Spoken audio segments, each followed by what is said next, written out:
नमस्कार दोस्तों। आप लोग जो है यूपी पीसीएस 2020 की तैयारी में लगे हुए हैं। उसके लिए तो प्राचीन इतिहास को हम इस ऑडियो नोट्स में रिवीजन कर लेते हैं।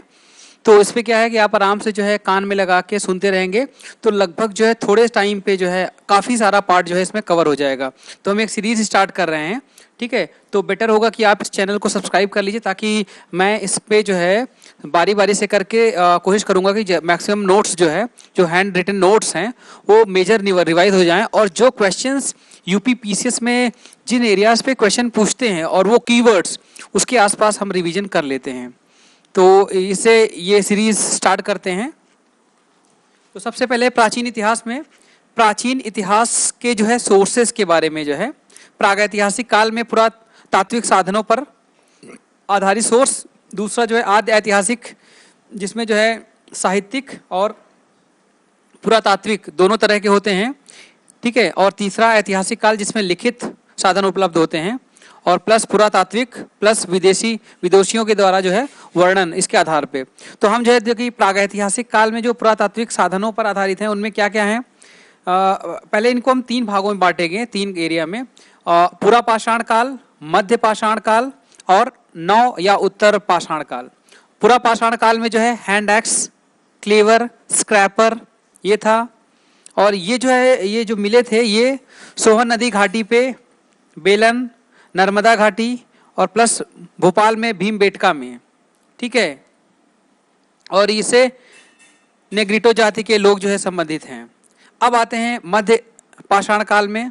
इसमें छोटे उपकरण थे जिसको माइक्रोलिथ कहते हैं। और ये आदमगढ़ एमपी, बगौर राजस्थान। और ये इससे ये भी पता चला कि पशुपालन जो है, ठीक है, और ये प्राचीन ये उनमें से प्राचीनतम है। फिर जो है सर्वप्रथम अस्थि के अवशेष जो है सराय नाहर तथा महदहा यूपी का जो प्रतापगढ़ जिला है वहाँ पे है। अब आते हैं नव या उत्तर पाषाण काल में।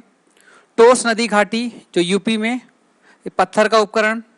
और इसके बाद प्राचीनतम बस्ती मेहरगढ़ बलूच, यहाँ पे कृषि के साक्ष्य भी मिले हैं। और साथ में गेहूँ, जौ, जई और कच्चे ईंटों के घर जो है मिले हैं। फिर बुर्जहोम तथा गुफर काल से ये जम्मू कश्मीर में जो कि है मृद भांड व पत्थर तथा हड्डी के औजार, ठीक है, गढ़ा घर। और उसके बाद आता है बुर्ज होम जो जम्मू कश्मीर में है। यहाँ पालतू कुत्तों के मालिक के साथ दफनाने की प्रथा थी। तो इस पे क्वेश्चन आता है तो इसलिए मैं मतलब ये कीवर्ड्स आपको याद रहेगा तो ये आपका सही हो जाएगा। फिर छिरान जो कि बिहार में है, यहाँ पे प्रचुर मात्रा में हड्डी के उपकरण, हिरण के सींग, ठीक है। फिर कोल डीवा जो इलाहाबाद में है, चावल का प्राचीनतम साक्ष्य। फिर सबसे पुराने कृषक समुदाय, मिट्टी सरकंडे, ये गोलाकार आयताकार घर बनाते थे, ठीक है। ये सरकंडों के बारे में ये होते हैं गोलाकार और आयताकार घर। फिर दक्षिण भारत में जो है बेलोरी, ये कर्नाटक में है। तो अब जो है प्राचीन इतिहास के जो जानने के स्रोत उसी क्रम में देखिए पुरातात्विक स्रोत में अभिलेख में जो है सर्वाधिक प्राचीन बोगज कोई मध्य एशिया स्थान से इंद्र के मित्र वरुण तथा नासत्य आदि का वर्णन है। भारत में सबसे प्राचीन अशोक के 300 बीसी यानी 300 ईसा पूर्व। यहाँ इसके ये जो है मास्की, गुर्जरा, निट्ठूर, उदयगोलम, ये जो है अशोक के नाम का उल्लेख है, ठीक है। क्योंकि क्वेश्चन आपसे इस टाइप से पूछा जाता है तो आपको ये नाम पता रहेगा, ठीक है। जहाँ उदयगोलन में अशोक के नाम का वर्णन है ये ध्यान रखना है। फिर ब्राह्मी लिपि के पश्चिमी भारत वाले खरोष्टी लिपि आपको पता है वहाँ पे पश्चिमी भारत में जो मिले हैं, ठीक है। लघमान शरेकुना से प्राप्त यूनानी और आर्मेइक लिपियों में है ये पता होना चाहिए। फिर गुप्त काल तथा बाद के, यहाँ गुप्त काल और उसके बाद में जो भी अभिलेख मिले हैं वो सारे के सारे संस्कृत में हैं, याद रखिएगा, ठीक है। तो उसके गैर सरकारी अभिलेख हेलियोडोरस वेसनगर, ये विदिशा जो एमपी में भी है। एरन एमपी, यहाँ पे बराह प्रतिमा पर हूण राजा तोड़माड़ का लेख।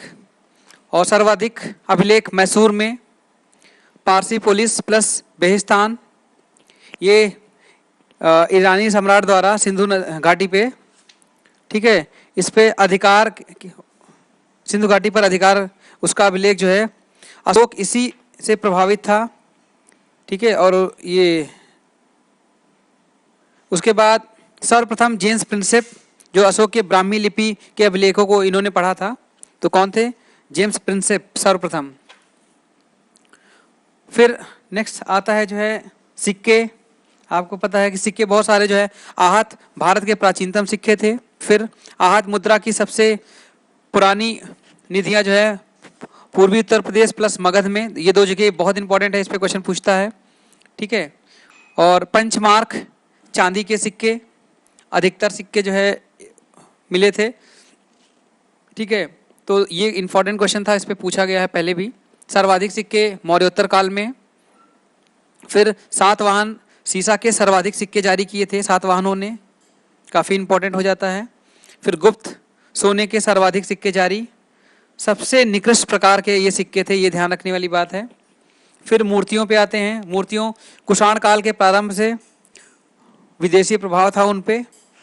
फिर मथुरा काल में स्वदेशी प्रभाव था, ठीक है। भरहुत, बोध गया, अमरावती जीवन की झांकी से मिलती है।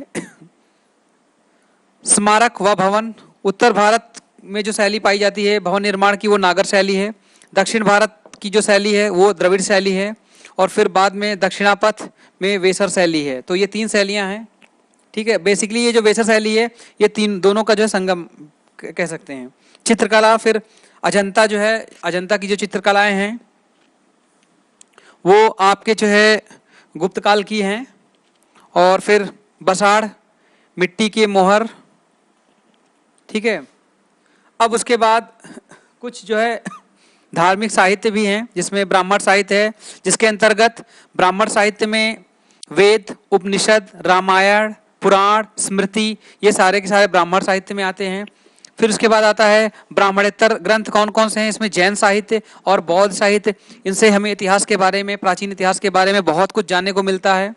फिर लौकिक साहित्य, इसमें जीवनी, ये मेनली, लेकिन इनके साथ ये है कि ये कल्पना प्रधान है, तथा इनके गल्प साहित्य जो है। अब इसके बाद आते हैं कुछ अभिलेखों का मैं नाम ले रहा हूँ और वो किस शासक के टाइम पे जो है बने हैं। तो हाथी गुम्फा का कलिंग राजा खारवेल के, फिर जूनागढ़ का ये रुद्रदमन, नासिक गौतमी बालश्री, फिर प्रयाग स्थान समुद्रगुप्त, मंदसौर मालवा नरेश यशोधर्मन, फिर ऐहोल पुलकेशिन द्वितीय, फिर ग्वालियर में प्रतिहार नरेश भोज, ठीक है। फिर उसके बाद भीतरी तथा जूनागढ़ स्कंदगुप्त के टाइम पे, और देवपाड़ा ये बंगाल के विजय सेन। अब उसके बाद आते हैं, मैं ब्राह्मण साहित्यों की बात कर रहा था, तो ब्राह्मण साहित्य में जो है सबसे प्राचीन, अब उसकी थोड़ा डिटेल में चर्चा कर लेते हैं क्योंकि इस पे क्वेश्चन काफ़ी सारे पूछते हैं। ब्राह्मण साहित्य सबसे प्राचीन जिसमें ऋग्वेद है। और अब ऋग्वेद के बारे में 10 मंडल हैं, ठीक है, जिसमें 1028 यानी 1028 सूक्त हैं। और जो है होत्री, उसको जो ऋषि होता था उसको होत्री कहते हैं, ठीक है। पहला और अंतिम मंडल सबसे अंत में जुड़ा है, ये बहुत इंपॉर्टेंट हो जाता है, पहला और अंतिम सबसे अंत में जुड़ा है। 2 ब्राह्मण ग्रंथ इसके हैं ऋग्वेद के, वो ऐतरेय है और कौशितकी है, जिसको संखायन भी कहते हैं। फिर आते हैं यजुर्वेद जो दूसरा है, इसमें यज्ञ की विधि है, इसमें क्या है,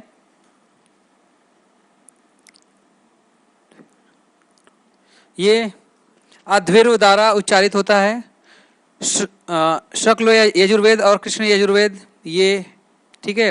और शुक्ल वेद क्या, वाजसनेयी संहिता। फिर उसके बाद इसमें मेनली कर्मकांड है यजुर्वेद में, और 5 शाखा में विभक्त है। गद्य तथा पद्य दोनों में है, क्योंकि कभी कभी क्वेश्चन आता है कि कौन सा जो है गद्य पद्य में है, तो ये आपका यजुर्वेद है।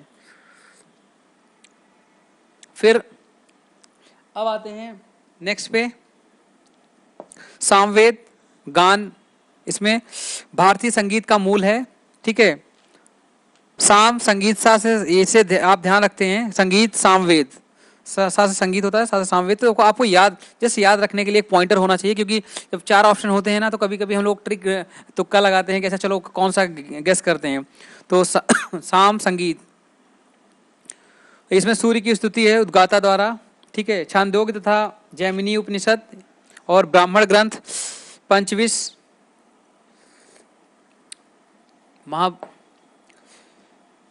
महाब्राह्मण। अब अथर्ववेद पे आते हैं। तो अथर्ववेद जो है इसमें 731 यानी 731 सूक्त, 20 अध्याय, 6000 मंत्र। आर्य तथा अनार्य विचारधारा समन्वय। परीक्षित को कुरुओं का राजा कहा गया। और औषधि प्रयोग का रोग निवारण। हाँ, तो देखो अथर्ववेद में जो है रोग निवारण, जादू टोना आदि विषयों का वर्णन है। तो देखिए जादू टोना, ये क्वेश्चन काफी इंपॉर्टेंट हो जाता है, ठीक है। तो इसमें जो है ये किसमें है? अथर्ववेद में, ठीक है। यज्ञ में, यजुर्वेद में यज्ञ है, अथर्ववेद में जो है जादू टोना टोटके हैं। क्वेश्चन इस पे पूछता है। अब इसका एक मात्र जो है ब्राह्मण है गोपथ, ये भी क्वेश्चन इंपॉर्टेंट है, काफी बार पूछा जा चुका है। फिर प्रमुख उपनिषद इसका जो है मुंडकोपनिषद है, प्रश्नोविद है, मांडुक्योपनिषद है। अब ब्राह्मण ग्रंथ में यज्ञ, ऐतरेय ब्राह्मण में राज्याभिषेक प्लस अभिषक्त राजा के नाम। शतपथ में जो है इसमें गांधार, शल्य, कैकेय, कुरु, पंचाल, कौशल, विदेह का उल्लेख। इतिहास साधन के रूप में ऋग्वेद के बाद दूसरे नंबर पे ये आता है शतपथ। अब अरण्यक ब्राह्मण ग्रंथ का अंतिम भाग है, दार्शनिक है प्लस रहस्यात्मक विषय है। 7 इसके जो है ऐतरेय, संख्यायन, तैत्तरीय, मैत्रायणी, मध्यान्दिन, बृहदारण्यक, तल्वकार, छांदोग्य। अब जो है उपनिषद पे आते हैं। उपनिषद में अरण्यक का पूरक है प्लस भारतीय दर्शन का ये स्रोत है, इसे वेदांत भी कहते हैं। और उपनिषद जो है उत्तर वैदिक काल की रचना, इसकी रचना उत्तर वैदिक काल में हुई है। पर विद्या या आध्यात्म विद्या भी कहते हैं। आत्मा, परमात्मा, मोक्ष, पुनर्जन्म आदि की अवधारणा इसमें है। इसकी उपनिषदों की जो संख्या है कुल 108 है और प्रामाणिक इसमें से 12 हैं। तो प्रमुख ईश, केन, कठ, प्रश्न, मुंडक, मांडुक्य, तैत्तरीय, ऐतरेय, छांदोग्य, कौशितकी, बृहदारण्यक, श्वेताश्वर आदि। अब वेदांग में जो है वेदांग जो है ग्रंथ के रूप में होते हैं, जिनकी संख्या 6 है। शिक्षा, कल्प, व्याकरण, निरुक्त, ज्योतिष एवं छंद। अब आते हैं सूत्र में। वैदिक साहित्य को अक्षुण्ण बनाने हेतु ये है। और इसमें कल्प सूत्र ऐसे सूत्र हैं जिनमें विधि विधान तथा नियम का वर्णन है। शौच सूत्र, इसमें यज्ञ संबंधी बात है, ठीक है। और गृह संबंधी लौकिक एवं परलौकिक। धर्म सूत्र, इसमें जो है धार्मिक, सामाजिक, राजनीतिक कर्तव्यों का उल्लेख है। स्मृति ग्रंथों का विकास। और धर्म सूत्र में जो है प्रमुख स्मृति ग्रंथ मनुस्मृति, याज्ञवल्क्य स्मृति, पराशर स्मृति, नारद स्मृति, बृहस्पति स्मृति, कात्यायन, गौतम स्मृति। अब इसके बाद आते हैं प्रमुख उपवेद, आयुर्वेद, धनुर्वेद, गंधर्ववेद और शिल्पवेद। व्याकरण ग्रंथ में जो है 400 ईसा पूर्व लिखे गए अष्टाध्यायी जो पाणिनि द्वारा है, ये इंपॉर्टेंट हो जाता है काफी। निरुक्त में जो है याक्षरित वैदिक शब्दों की व्युत्पत्ति। और फिर एक महाभारत है। महाभारत में इसमें कुछ कुल पहले केवल 8800 श्लोक थे, इसको जैन संहिता इसका नाम था। बाद में बढ़कर ये इसमें 24,000 श्लोक हो गए हैं। उसके बाद जो है 1 लाख श्लोकों के कारण इसे सतसहस्त्री संहिता या महाभारत भी कहा गया है। ये 18 पर्वों में है और प्रारंभिक उल्लेख जो है अश्वलायन गृहसूत्र। अब आते हैं रामायण। इसकी रचना 5वीं सदी ईसा पूर्व में हुई। हिंदुओं, यवनों तथा शकों के संघर्ष का वर्णन है, विवरण इसमें दिया हुआ है। पुराण ये क्रमबद्ध विवरण है। इसके रचयिता लोमर्ष या उनके पुत्र उग्रश्रवा। 18 पुराणों का जो है जिक्र है। 3री-4थी शताब्दी में इनकी रचना हुई है। और मत्स्य सबसे प्राचीन एवं प्रामाणिक पुराण है, मत्स्य पुराण। तो क्वेश्चन ध्यान दीजिएगा, सबसे प्राचीन एवं प्रामाणिक पुराण। 6ठी शताब्दी तक महाभारत के बाद पुराण मात्र स्रोत था। मौर्य वंश में जो है ये पुराण थे। विष्णु विष्णु पुराण। सातवाहन तथा शुंग में जो है मत्स्य पुराण थे, और गुप्त वंश में जो है वायु पुराण। तो मौर्य वंश का जो वर्णन है वो विष्णु पुराण में है, सातवाहन तथा शुंग का वर्णन मत्स्य पुराण में है, और गुप्त वंश का वर्णन वायु पुराण में है। तो ये ध्यान रखने वाली बात है। अब आते हैं ब्राह्मणेतर साहित्य कौन कौन से हैं, जिसमें बौद्ध साहित्य सबसे प्राचीन जो है त्रिपिटक, फिर सुत्त पिटक, इसमें बुद्ध के धार्मिक विचारों का व वचन संग्रहित हैं, इंसाइक्लोपीडिया भी इसे कहते हैं। फिर सुत्त पिटक के बाद विनय पिटक, इसमें बौद्ध संघ के नियम के हैं। विनय नियम, ध्यान रखिएगा ये वर्ड विनय में, क्योंकि क्वेश्चन आता है कि ये बौद्ध संघ के नियम किस त्रिपिटक में वर्णन है, तो ये विनय पिटक, विनय नियम याद रखिएगा, विनय नियम। तो ये वर्ड सिमिलर है, क्योंकि जो 3 पिटक है उसमें सुत्त पिटक, विनय पिटक, अभिधम्म पिटक, तो नियम विनय थोड़ा सा सिमिलर वर्ड देखिए मिलते जुलते हैं। तो आपको इससे याद रहेगा, जब आप क्वेश्चन ये ऑडियो सुनेंगे तो आपको याद रह जाएगा। फिर त्रिपिटक, ये जो है अभिधम्म पिटक में बौद्ध दर्शन है, अभिधम्म में धम्म, ठीक है, दर्शन है। त्रिपिटक बुद्ध के निर्वाण के बाद लिखे गए हैं, ये ध्यान रखने वाली बात है। जातक कथाएं जो है पूर्व जन्म की कथाएं हैं, ठीक है, इसमें सांची एवं भरहूत स्तूप में प्रमाण है। संख्या में ये 550 हैं, और जो बौद्ध साहित्य हैं वो मेनली पाली भाषा में है। तो ये क्वेश्चन इंपॉर्टेंट है, पाली भाषा में बौद्ध ग्रंथ लिखे गए हैं, ठीक है, क्योंकि आगे जैन साहित्य के बारे में जब हम चर्चा करेंगे तो जब बताएंगे, उसमें जैन भी पाली भाषा में ही थी। अब आते हैं विशुद्ध मग्ग रचित बुद्ध घोष, ठीक है, अत्यंत प्रामाणिक दार्शनिक ग्रंथ है ये। और दीपवंश व महावंश, ये 4th और 5th ईस्वी में जो है मौर्यकालीन सूचना इससे प्राप्त होती है। मिलिंद पानो, इसमें ये जो है इसकी रचना नागसेन द्वारा की गई है, काफी इंपॉर्टेंट है। फिर दिव्यावदन, इसमें राजाओं की कथा है। आर्य मंजूश्री मूलकल्प, ये गुप्त सम्राट का वर्णन है इसमें। अंगुत्तर निकाय 16 जनपद महाजनपद का इसमें है। तो 16 महाजनपदों का जो है अंगुत्तर निकाय, और ये एक बौद्ध जो है साहित्य है, बहुत इंपॉर्टेंट क्वेश्चन हो जाता है। महावस्तु व ललित विस्तार, संस्कृत में लिखे बौद्ध ग्रंथ। अश्वघोष द्वारा संस्कृत में बौद्ध तथा बौद्ध ग्रंथ है। बुद्धचरित, सौंदरानंद, सरितपुत्र प्रकरण, तो ये जो है अश्वघोष द्वारा संस्कृत में बौद्ध ग्रंथ है। ये काफी इंपॉर्टेंट है, ध्यान रखिएगा कि अश्वघोष ने जिन बौद्ध ग्रंथों की रचना की उनकी जो भाषा है वो पाली ना होकर संस्कृत है, ठीक है। अब आते हैं जैन साहित्य पे। जैन साहित्य पे परिशिष्ट पर्व हेमचंद्र द्वारा चंद्रगुप्त मौर्य के जीवन के बारे में सूचना इसमें मिलती है। तो चंद्रगुप्त मौर्य के बारे में अगर पूछा जाए कि कहाँ से सूचना मिलती है, तो वो परिशिष्ट पर्व जो हेमचंद्र ने लिखा है।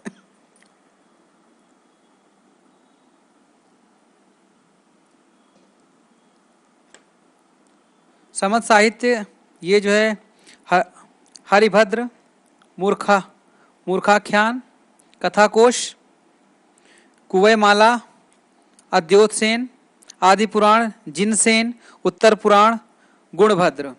अब जैन साहित्य को जो है आगम कहा जाता है। आचरांग, जैन भिक्षुओं के आचार इसमें हैं। भगवती सूत्र, महावीर के जीवन प्लस 16 महाजनपद। तो देखिए 16 महाजनपद की जो है जानकारी आपको भगवती सूत्र, ये एक जैन ग्रंथ है, बहुत इंपॉर्टेंट है। और जो है जो बौद्ध ग्रंथ है वो है अंगुत्तर निकाय, मैंने पहले बताया था। तो अंगुत्तर निकाय एक बौद्ध ग्रंथ है, ठीक है। और भगवती सूत्र जिसमें ये क्या कहते हैं, जिसमें 16 महाजनपद के बारे में पता चलती है, भगवती जैन, ठीक है। तो किसी तरीके से दिमाग में रखिए भगवती जैन, ठीक है। नया धम्म कहा महावीर की शिक्षा को। कल्पसूत्र, प्रारंभिक इतिहास, ये भद्रबाहुर द्वारा इसकी रचना की गई है, इसमें प्रारंभिक इतिहास के बारे में है। और इन सारे ये जो जैन ग्रंथ हैं इनकी भाषा पाली है। जो प्रमुख ग्रंथ हैं परिशिष्ट पर्व, भद्रबाहु चरित्र, आवश्यक सूत्र, आचरंग सूत्र, भगवती सूत्र और कलिका पुराण। तो ये काफ़ी सारे जो है इंपॉर्टेंट हो जाते हैं। अब नेक्स्ट जो है हम लोग बात करते हैं लौकिक साहित्य। अर्थशास्त्र भारत का पहला राजनीतिक ग्रंथ है, 15 खंडों में विभक्त है। सेकंड और थर्ड खंड जो है सबसे पुराने हैं। अब आता है विशाख दत्त का जो है मुद्रा राक्षस, सोमदेव के कथा सरित सागर और क्षेमेंद्र का वृहद कथा मंजरी से मौर्य काल की घटनाक्रम पर प्रकाश जो है पड़ता है। अब आते हैं पतंजलि के महाभाष्य तथा कालिदास के मालविकाग्निमित्र से शुंग काल के इतिहास पर जो है जानकारी मिलती है, तो ध्यान रखिएगा।